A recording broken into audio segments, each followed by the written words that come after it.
ប្រពន្ធគឺជាដុំពេជ្រស្រីគឺជាដុំថ្មប្រពន្ធស្រឡាញ់តែប្តីស្រីស្រឡាញ់តែលុយមនុស្សស្រីដែលចិត្តដាច់ពីអ្នក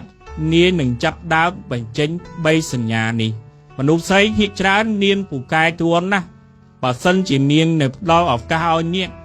មានន័យថា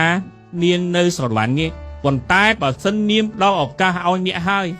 អ្នកមិនឃើញតម្លៃថ្ងៃមួយនាងជាប់លែងបាននាងនឹងចាប់ដើមកាត់ចិត្តពីអ្នកនាងនឹងចាប់ដើមឈប់ស្រឡាញ់អ្នកថ្ងៃនេះខ្ញុំនឹងលើកយក3សញ្ញាដែលបង្ហាញថាមនុស្សស្រីម្នាក់នោះ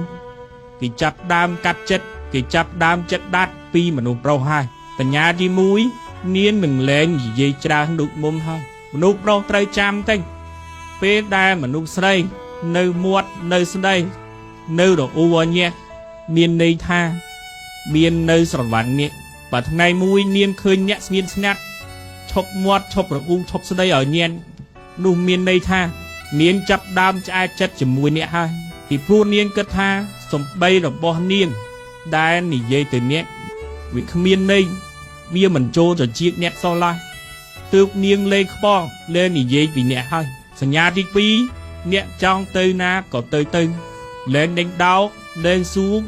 លេងឆាតតានទៀតហើយថាអ្នកចូលផ្ទះខ្មាណាទៅណាទៅជាមួយឯណាគាត់លេងខ្បល់ទៀតហើយពីព្រោះថាពេលដែលគាត់ខ្វល់ពីអ្នកបារម្ភពីអ្នកបែរជាគិតថាគាត់ជាមនុស្សស្រីដែលរឿងច្រើនជាមនុស្សស្រីដែលប្រច័ណ្ឌខុសរឿងទៅវិញតែពេលដែលនាងស្ងៀមស្ងាត់មនុស្សប្រុសបែរជាចោទនាងថាហេតុអ្វីមនុស្សស្រីចម្លែកហេតុអ្វីមនុស្សស្រីពោពិបាកយល់ចិត្តម្លេះការពិតទៅមនុស្សស្រីមិនបានបដូរមិនបានចម្លែកទេប៉ុន្តែមនុស្សប្រុសខ្លួនឯងទេតែភូប្រែទៅដែលចម្លែកជាងពីមុនមនុស្សស្រីមិនមែនសុកលេងខ្វល់លេងបារម្ភពីអ្នកទេប៉ុន្តែដោយសារគាត់ឆ្អែតចិត្តគាត់ចាប់ដើមដាច់ចិត្តពីនាងទើបនាងចាប់ដើមធំបពីអ្នកដូចនេះសញ្ញាទី3នាងចាប់ដើមឈប់ពឹងមាក់ហើយជាប់តែពឹងមាក់រហូតសូម្បីតែទៅណាមុខណាក៏ឲ្យញ៉ាំជូនទៅដែរមានរឿងអ្វីក្នុងចិត្តក៏ពិភាក្សាជាមួយអ្នកដែរតែបច្ចុប្បន្ននាងបែរជាជាយាមរស់នៅដោយខ្លួនឯងមានរឿងអ្វីពិបាកចិត្តក៏នាងអង្គុយគិតតែម្នាក់ឯងដែរការដែលនាងคล้ายទៅជាបែបនោះคล้ายជាមនុស្សដែលពឹងខ្លួនឯងក៏ព្រោះតែមើលទៅនាងមិនអាចពឹងពាក់មនុស្សខ្លងបានទើបនាងគិតថាមានតែរឹមមាស់ពឹងខ្លួនឯងទេបានសប្បាយចិត្តជាងបានពូនៅមានសេចក្តីសុខជាងសញ្ញាអ្នក3នេះហើយដែលបង្ហាញថាមនុស្សស្រីគេចាប់ដើមឆ្អែតជាមួយអ្នក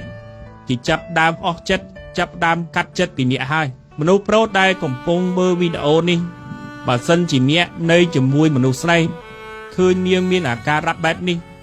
ហើយគេនៅផ្ដល់ឱកាសឲ្យអ្នកគួរតែចេញកាយខ្លួនយកចិត្តទុកដាក់លើនាងបើអ្នកនៅតែបន្តមិនខ្វល់ខ្វាយពីនាងទុកនាងចោលម្នាក់ឯងទៀតអ្នកអាចនឹងបាត់បង់មនុស្សស្រីល្អម្នាក់ចេញពីជីវិតអ្នកមនុស្សស្រីពីច្រើនបើសិនជានាងដាច់ចិត្តហើយមិនងាយទេដែលនាងនឹងញិតថយក្រោយមករកទៀតជឿចាប់សូមអ្នកមើលថែមនុស្សស្រីម្នាក់នោះឲ្យល្អតើនៅមានឱកាសសម្រាប់នេះ